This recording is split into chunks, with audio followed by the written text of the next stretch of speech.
आदाब, नमस्कार। मैं अजहर शमीम और आप देख रहे हैं देश दुनिया। दोस्तों, हर साल जब भी बकरीद करीब आती है तो बकरीद यानी ईद उल अज़हा के त्यौहार के आसपास पशु व्यापारियों की जान की शामत आ जाती है और जो भी पशु व्यापार से जुड़े हुए यानी जानवरों की ख़रीद फ़रोख्त और भैंस का मांस या बकरे का गोश्त उनको घेरा जाता है, उनकी पिटाई की जाती है, यहाँ तक कि जान ले ली जाती है और उनसे अवैध वसूली की जाती है। अभी हाल में ताज़ा मामला अलीगढ़ का है, जो आपको मालूम होगा कि किस तरीके से वहाँ 4 गोमांस के व्यापारियों को, जो अलीगढ़ की ही एक अल अम्मार फैक्ट्री से मांस लेकर जा रहे थे, तो उनको रास्ते में अलहदादपुर गांव के पास घेरा गया और उनकी इस बुरी तरीके से पिटाई की गई कि वो आप उसका जो वीडियो है वो आप देख नहीं सकते और किसी तरीके से उनकी जान बच सकी। मौके पर पुलिस आई और वो उनको वहां से ले गई। अब जबकि उस बरामद मांस की रिपोर्ट आ गई और ख़ुद डीआईजी अलीगढ़ ने भी ये साफ़ कर दिया कि ये जो बरामद मांस है वो गोमांस नहीं था, ये भैंस का मांस था। उनके पास जो रसीद थी उस पर भी यही लिखा हुआ था, पक्की रसीद थी, FSSAI का लाइसेंस था और रोज़ाना की तरह वो उस दिन भी माल लेकर जा रहे थे जब बजरंग दल के आतंकियों ने उनको रास्ते में घेर लिया और उनसे 50,000 रुपये की डिमांड की, जो पूरा नहीं कर सके तो रास्ते में व्हाट्सएप ग्रुप के ज़रिए या फ़ोन कॉल के ज़रिए भीड़ जमा की गई और उनकी जमकर पिटाई की गई। बुरी तरीके से मारा पीटा गया और उनकी गाड़ी में आग लगा दिया गया और जो कुछ उनके पास पैसा था वो भी लूट लिया गया।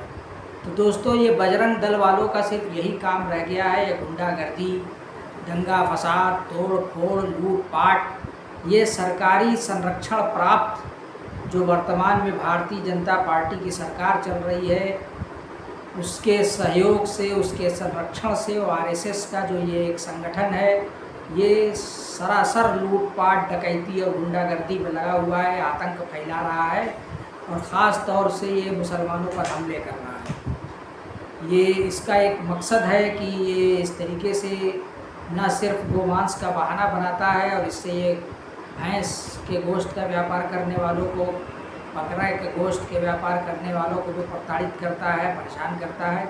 इसका मकसद दरअसल इनके व्यापार को भी चोट पहुंचाना है, इनको आर्थिक तौर पर तोड़ना है, डराना है, धमकाना है, इसकी वीडियो वायरल करके दहशत फैलाना है।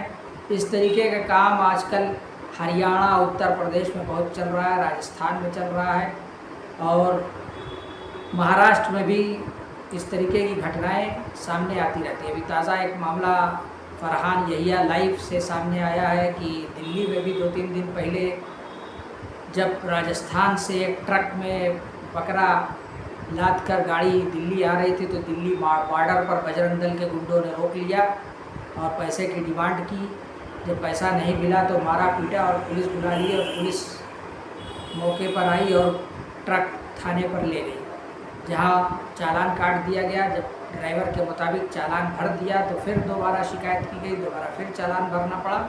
इस तरीके से परेशान किया गया और गर्मी में, इस सख्त गर्मी में धूप के नीचे खड़ी ट्रक में भूखे प्यासे बकरों को तिरपाल भी नहीं हटाने दिया, पानी भी नहीं देने दिया, जिसकी वजह से 2-3 जानवर मर गए।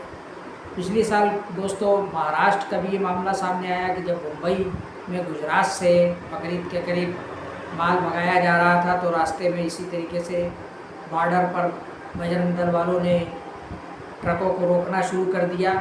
उनकी बॉम्बे और महाराष्ट्र के दूसरे शहरों में एंट्री पर रोक लगा दी, उनसे वसूली की जाने लगी, जिस पर कि फिर AIMIM के नेताओं ने जब आवाज़ उठाई और हंगामा हुआ तब फिर जाकर थोड़ा राहत मिली। तो हर साल की ये एक बात है, कोई नई बात नहीं है और इस पर रोक नहीं लग रही है, इस पर कोई कड़ा एक्शन नहीं लिया जा रहा है, चूँकि इस पे सरकारी और शासन प्रशासन की मिलीभगत है, अवैध वसूली का एक पूरा कारोबार चल रहा है। इससे पुलिस को भी फ़ायदा है, पुलिस वालों के भी इसमें साठ गांठ है। पुलिस वाले सीधे सामने नहीं आते हैं और इन्हीं के ज़रिए से पकड़ धकड़ वसूली का कारोबार चल रहा है। दोस्तों, मैं अजहर शमीम और आप देख रहे हैं देश दुनिया। आपसे गुजारिश है कि हमारे चैनल को यूट्यूब पर लाइक करें, सब्सक्राइब करें। पहली बार अगर देख रहे हैं तो ज़रूर सब्सक्राइब कर लें, अपने ग्रुप में इसको शेयर करें और कमेंट में कुछ ना कुछ कमेंट अवश्य दें। और फेसबुक पर अगर आप हैं तो हमारी प्रोफाइल अजहर शमीम को फॉलो कीजिए। शुक्रिया।